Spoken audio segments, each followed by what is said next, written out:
Let's see what's growing in my garden in June in Zone 7B.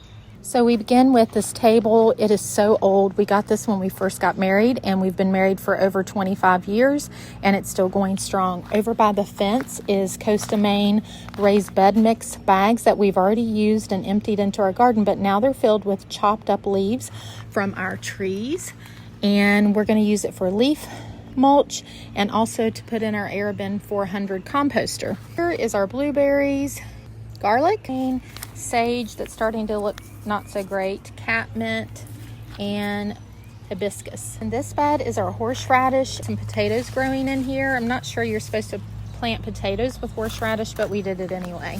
The irrigation that my husband and our friend Jacob set up this past spring, it is a game changer. Wish we would have done it in the beginning. I think this first bed is one of my favorites so far. I have all my herbs and marigolds on the edges, and flowers like calendula. This is kale that's going to seed. My Roma and San Marzano tomatoes are in the middle. It's a beautiful sage plant. I love that. And then I've got celery. Check it out. Look at this lettuce. It is gorgeous, gorgeous, gorgeous.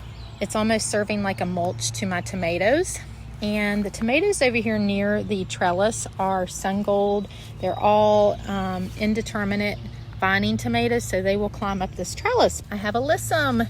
It's the nasturtium. It is so beautiful when you do it on the edges, and it can climb up the trellis along with the tomatoes. And this lovely carrot from last year, I am leaving this for the beneficial insects, and you can already see there is a bunch of something on there already. It's my little patch of carrots. Acting as a mulch is arugula, and there is another calendula and dill. Can you see the dill? And another nasturtium and snap peas. The other harvest of snap peas are in this bed, and they need to be harvested. And here's a Cosmo that likes to grow in my gravel.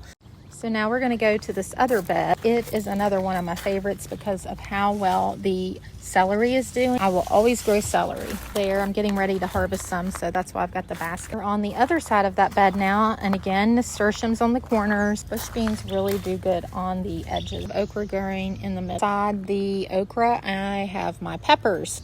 Arugula growing on the edges here.